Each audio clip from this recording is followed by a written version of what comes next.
again, everybody. This is Ed, back with another episode of Call Me Mr. Broadstreet. I apologize first for the long delay in getting out this video. I was a little bit bad in in getting back on the wagon, but back I am, and I'm here to do part two of the review for Paul McCartney, the lyrics. So what I'm doing today is I'm actually reviewing 6 total songs, 3 from Book 1 and 3 from Book 2. I wanted to pick solo songs because I know the Beatles songs get a lot of attention, and certainly right off the bat, this is an essential volume. This is essential for the collection. I'm not going to even pretend it's anything else but essential, especially if you're a more casual Beatles fan and Paul fan, or whether you're a hardcore fan. There's definitely a lot to these books that I can highly recommend. So I'm going to go ahead and start with volume A through K right here. And before I describe each song, I'm going to go ahead and post photos just to make it a little bit easier to follow along. So that's where I'll be pausing for a brief moment and putting those photos in before each song. The first song I'm going to start with is Arrow Through Me. So allow a moment for me to post a photo, and I'll come right back with a description.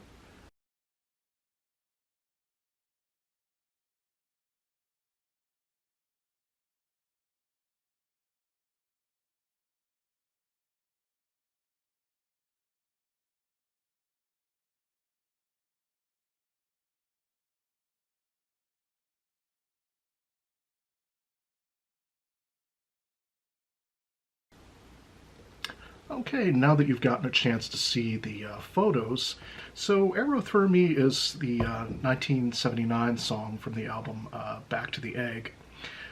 It's interesting from the photos that you just saw that they're actually from the 1971 and 1972 incarnations of Wings instead of the 1979 incarnation, which did appear on Back to the Egg.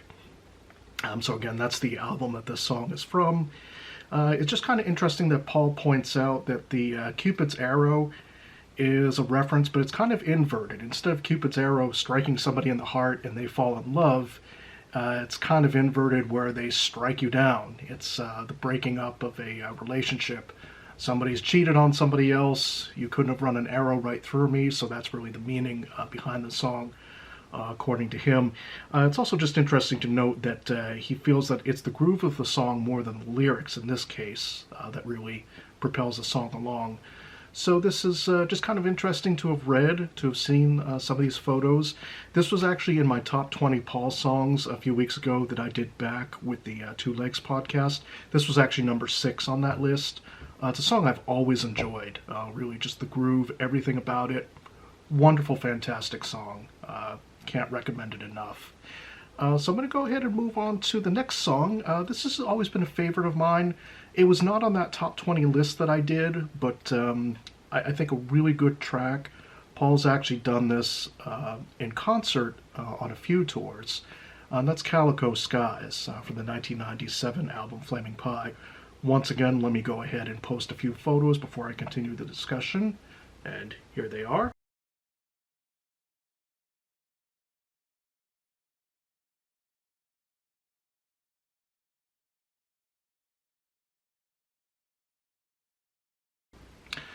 Okay, so now that you've gotten a chance to look at some of the photos, just an interesting side note that he begins that description with is that Linda was not very big into astrology. It's kind of a funny little story that she points to the fact that her answer to when someone asked, "What is your sign?" She said, "No parking," which is kind of funny little anecdote. Paul kind of runs through the song again that kind of everything is destined to kind of hold together, kind of the theme of Calico Skies. It's interesting that he runs through that he does potential options for a rhyming lyric. In this case, I think it was eyes that he was trying to rhyme with, eyes, skies, that type of thing. Much like his dad did with crossword puzzles. I thought that was an interesting little anecdote that he put in describing the song. Basically, the song is just kind of that it's your conscience that guides you throughout your entire life. Very much, just a very nice, simple ballad. Really outstanding track from Flaming Pie.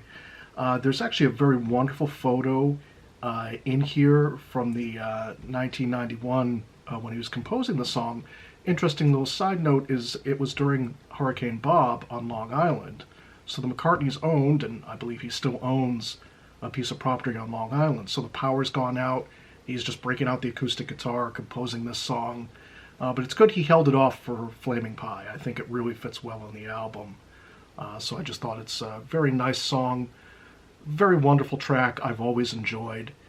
So let me go ahead and move on to the next track.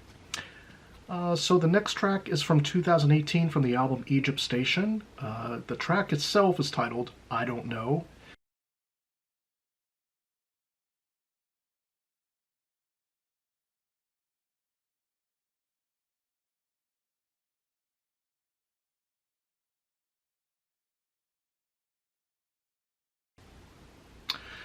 Okay, so now that you've gotten a chance to see a couple of the photos with the lyrics and everything, I kind of knew that this was a dark song to start off the album Egypt Station with. I think it's kind of a bold choice myself, although I'm surprised it actually has more to do with the concern that Paul had for one of his children. I guess a family situation, an unnamed family situation that was going on, that was on his mind.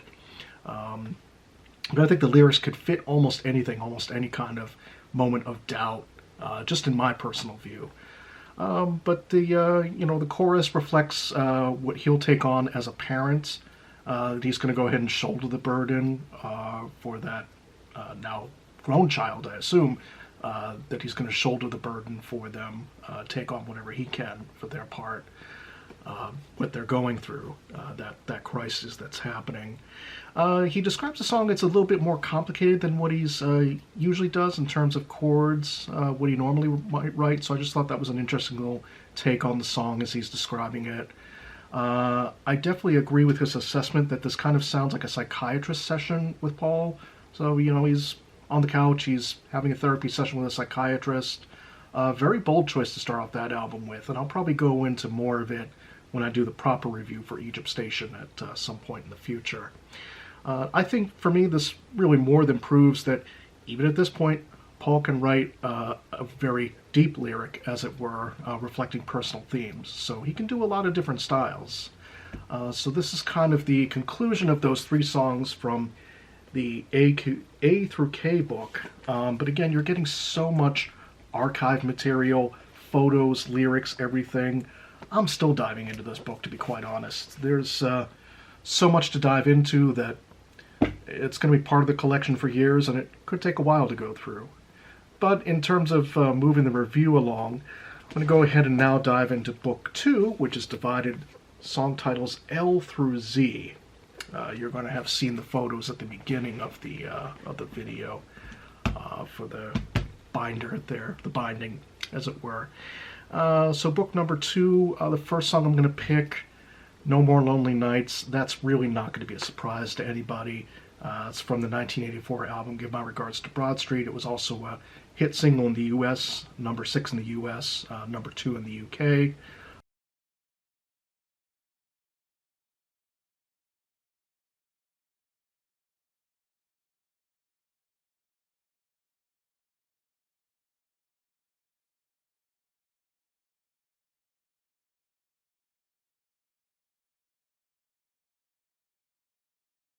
This was definitely in my top 20 Paul solo songs, again, that I did a couple weeks back with the Two Legs folks. Special shout out to them. Thank you so much again. Real honor to do that. This was number 1 on that list, without a doubt. Favorite song of Paul's. I can't give enough compliments to the song, but I can't go on for 20 minutes at a stretch either with the song. So just try to give you more of the breakdown. So the book, as you've seen from the photos already, it features some nice photos from the Broad Street session that I hadn't even seen before. Paul starts off by calling this song kind of a bit of word dancing. I guess what he means is he's following up one thought with another, just kind of connecting everything together. Very much a straightforward song. Can't wait to be with the one you love. Missing them. That's very much the theme of the song. I like that he describes and remembers both videos for the song, so you've got the video contained within the Broad Street film itself, and then of course the other one with more movie clips, more ready for the MTV market across the planet. It's also interesting just to see the lyrics side by side. You get the more complete version in one draft versus another draft with just slightly different lyrics. Again, before I started into this, you'll have seen those that popped up on the screen as well. So we go into the next track, which is from the title track for the 1982 album, Tug of War.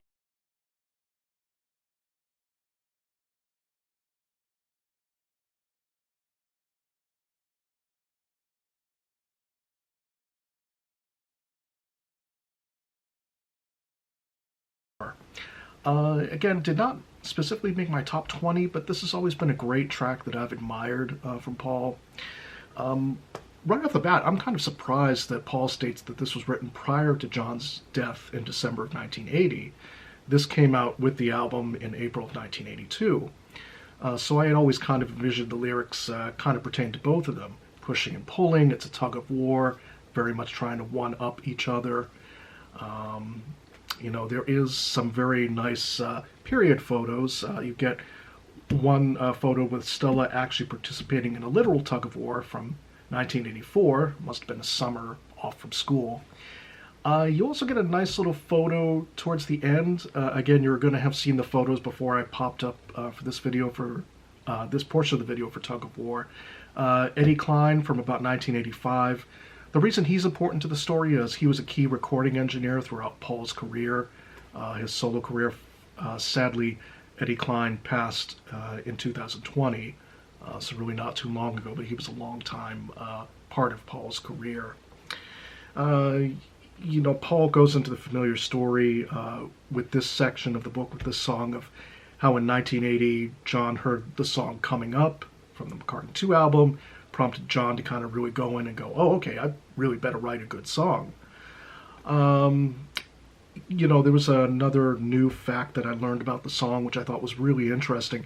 It's that there's an actual tug of war that begins the track. If you listen to the track, it's from a real meet that was going on nearby at the same time that Paul was recording the song. Paul sends out Eddie Klein, the recording engineer, to kind of capture some of that to open the album. So I thought that was kind of interesting. I thought that was something that was done, before reading this, I thought that was something that was done either in studio or for some sort of archive recording. And I think just some great lyrics. Again, I just feel like we're only catching up to the lyric. In years to come, they may discover what the air we breathe and life we lead are all about. And again, this album was issued 40 years ago next year, which is hard to believe. But I think now that Paul really seems to be getting a critical reappraisal from both critics and I think a lot of fans over the past 10 years. So I think, and especially with a book like this, we're starting to get to, okay, yeah, we are discovering what the life he led was all about through this book. So again, just a really great track. Final track from this second book in the collection, Women and Wives. This is from the 2020 album McCartney 3.